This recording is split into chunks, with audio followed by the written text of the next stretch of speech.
ये भारत देश के गृह मंत्री ने लोकसभा में कोई बयान दिया और उनसे गलती से हो गया या पॉलिसी के तहत किया, अडानी जी के मुद्दे को वो दबाना चाहते हैं, देश में ज्वलंत करना चाहते हैं अन्य मुद्दे को। उन्होंने बाबा साहब अंबेडकर जी का अपमान किया लोकसभा के अंदर, उन्होंने फैशन का नाम दिया। कोई बात नहीं, बड़े व्यक्ति हैं, भूल हो जाती है।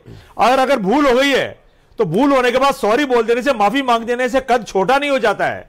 लेकिन बड़े दुख के साथ कहना पड़ रहा है कि पिछले लगभग 10 दिन हो गए हैं, पूरे भारतवर्ष में जितने भी फॉलोअर्स बाबा साहब के हैं शांति मार्च निकाल रहे हैं, उनके सम्मान में मार्च निकाल रहे हैं, कांग्रेस पार्टी भी मार्च निकाल रही है और बाबा साहब के लिए जो गृह मंत्री जी ने बयान दिया है उसके लिए कह रही है कि माफी मांगिए।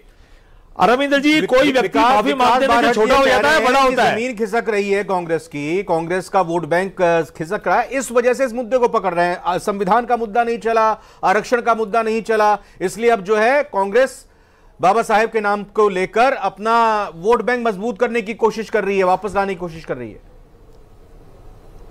रविंद्र जी, संविधान का जो मुद्दा आप कह रहे हैं वो मुद्दा नहीं है, वो असलियत है। वो असलियत ने भारतीय जनता पार्टी को 400 पार से रोक दिया। तो भारतीय जनता पार्टी को तकलीफ तो उस दिन ही होने लग गई थी जब इन्होंने 400 पार का सपना देखा था और राजस्थान में 25 का सपना देखा था। तो ये भारतीय जनता पार्टी तो उस दिन से तिरमिलाई हुई है। भारतीय जनता पार्टी तब से तिरमिलाई हुई है जब अमेरिका के अंदर इनके लाडले के ऊपर एफआईआर दर्ज हुई है। तो भारतीय जनता पार्टी इन तमाम मुद्दों से को भटकाने के लिए बाबा साहब का अपमान कर रही है। और मैं आपके चैनल पे कहना चाह रहा हूं, पूरा देश बाबा साहब के जो इन्होंने अपमान किया है कुमार जी माफ नहीं करेगा। अगर संविधान के नाम पर 400 से ज्यादा सीटें नहीं मिली तो आपको लग रहा है कि अगर अंबेडकर जी का अपमान करेंगे तो उनको 400 पार सीटें मिल जाएंगी?